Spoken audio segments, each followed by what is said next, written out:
জাতীয় সংসদে একজন সংসদ সদস্য জামায়াতে ইসলামীর এমপি উনি একটি বিষয়ে কথা বলেছিলেন আমাদের গণমাধ্যমের। এখন টেলিভিশনের 4 জন সহকর্মী আমাদের বন্ধু, আমার ব্যক্তিগতভাবেও কয়েকজনের সাথে খুবই ভালো সম্পর্ক এই 4 জনের। আমি নিজেও ফেসবুকে তাদের প্রতি সংহতি জানিয়ে পোস্ট করেছিলাম।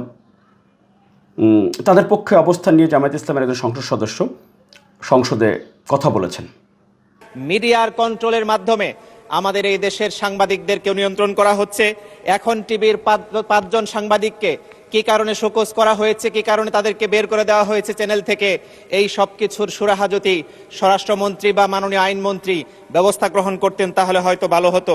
আমরা দেখছি ঠিক একইভাবে মেটিকুলাস ডিজাইন নিয়ে একজন সংবাদকর্মী হিসেবে আমি ওনাকে ধন্যবাদ, কৃতজ্ঞতা জানাই যে একজন সাংবাদিকদের পক্ষে সংসদে উনি অবস্থান নিয়েছেন।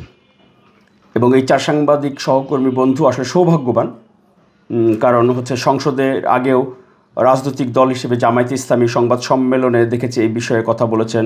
স্বাধীনতার উপর নির্লজ্জ হস্তক্ষেপ যারা এটা করেছেন তাদের প্রতি আমাদের বিনয়ী অনুরোধ, আপনারা এখান থেকে ফিরে আসুন, যারা যেখানে ছিল তাদেরকে পুনর্বহাল করুন।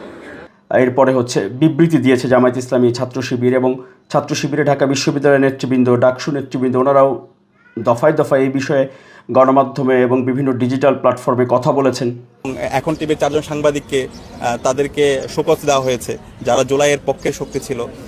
এমনকি আমাদের সাংবাদিক বন্ধুরাও তথ্যমন্ত্রীর দৃষ্টি আকর্ষণ করেছেন, তথ্যমন্ত্রীও বিষয়টি খতিয়ে দেখার কথা বলেছেন। আমি নিজেও বললাম যে ফেসবুকে পোস্ট দিয়ে সংহতি জানিয়েছি। আসলে এইটা সৌভাগ্য ছাড়া আর কিছু না, এটা আল্লাহর রহমত। কারণ হলো ধরেন ওনাদের জায়গায় যদি আমি হইতাম বা আমি যেই মতাদর্শের, অথবা এই জন্যে অনুরোধ করব যারা আগামী প্রজন্মে সাংবাদিকতায় আসতে চান, দয়া করে আপনাদের মতাদর্শ, মানসিকতা, আপনাদের কাজকর্ম, চিন্তাধারা, আপনাদের ফেসবুকে লেখালেখি অন্ততপক্ষে এমন যেন হয় যাতে করে জামায়াতে ইসলামী এবং ইসলামী ছাত্র শিবিরের নেতৃবৃন্দ আপনাদের পক্ষে একটা পোস্ট দেয়। সংসদের পরের কথা সেটি হবে, কিন্তু একটা পোস্টে অন্ততপক্ষে দেয়, একটু বক্তব্য অন্ততপক্ষে যেন রাখেন। এবং জামায়াতে ইসলামের পক্ষ থেকে অন্ততপক্ষে ব্রিফিংয়ে বলা, আবার তথ্যমন্ত্রীর দৃষ্টি আকর্ষণ করা, আবার বিবৃতি দিয়ে দলীয়ভাবে তারা এই সাংবাদিকদের পক্ষে অবস্থান নেয়া।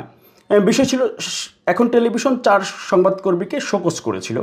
ওনারা নাকি ফেসবুকে পোস্ট দিয়েছিলেন বোধহয় জুলাই গণ অভ্যুত্থানের পক্ষে বৃন্দ, জামায়াত এনসিপি জোট যেই ধরনের কর্মসূচি বা যেই ধরনের বক্তব্য বিবৃতি দিয়ে থাকেন সেটার পক্ষে অনেকটা ওনাদের ফেসবুক পোস্ট ছিল নাকি শুনেছি, যেটার কারণে ওনাদেরকে শোকজ করেছিল। দেখেন তাতেই করেই কিন্তু ওনাদের মর্যাদা, সম্মান বা ওনাদের ভাগ্যটা কত ভালো। কিন্তু এর বাইরে যদি আপনারা কোনো মতাদর্শের হন, আপনাকে যদি পেশাগত কারণে, ধরেন আপনি বর্তমান প্রধানমন্ত্রীর পক্ষে অবস্থান নেওয়ার কারণে আপনি মানে অপমৃত্যুর শিকার হলেন, আপনাকে অপরপক্ষ রাস্তায় কুকুরের মতো মেরে ফেললো, আপনি ওখানে পচে গলে লাশ হয়ে গন্ধ হয়ে যাবেন, আপনার পরিবার ছাড়া আপনার পক্ষে কেউ থাকবে না। পরিষ্কার বোঝেন নাই? আবারও বলি, ধরেন ওই 4 সাংবাদিক সহকর্মী ওনাদের যেই কাজকর্ম, মানসিকতা বা ফেসবুক পোস্ট যেই ঘরানার, এর বাইরে যদি আপনি যেই ধরনের হন, বর্তমান প্রধানমন্ত্রীর পক্ষে যদি পোস্ট দেন, এইটার কারণে যদি আপনারা কেউ পিটায় মেরে ফেলে, না খেয়েও যদি মরে যান, আপনার পক্ষে কিন্তু কেউ থাকবে না। আপনার ওই লাশ ওখানে পচে গলে কুত্তায় টাইনে ছিঁড়ে খাবে। আপনার ফ্যামিলি কান্নাকাটি করা ছাড়া এই বাংলাদেশের কোনো রাজনৈতিক দল, কোনো সমাজের কোনো বিবেক নড়াচড়া করবে না। 15-16 বছর অনেক আলোচিত রিপোর্ট করেছি সাংবাদিক হিসেবে, অন্ততপক্ষে এইটুকু খুব দাবি করেই বলতে পারি, সেই অভিজ্ঞতার আলোকে এই কথাটুকু আপনাদেরকে বললাম যে যারা সাংবাদিক হইতে চান, দয়া করে আপনার মন মানসিকতা, আপনার ঈমান, নীতি, নৈতিকতা, আপনার ফেসবুকে লেখালেখি, আপনার কথাবার্তা, আচার আচরণ সব কিছু এমন হবে যাতে আপনার কোনো একটা সমস্যা হলে পেশাগতভাবে জামায়াত ইসলামী এবং ইসলামী ছাত্র শিবির সরাসরি আপনার পক্ষে অবস্থান নেয়।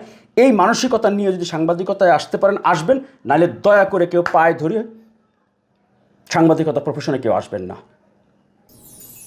আপনারা দেখছেন ওপেন মিডিয়া সেল।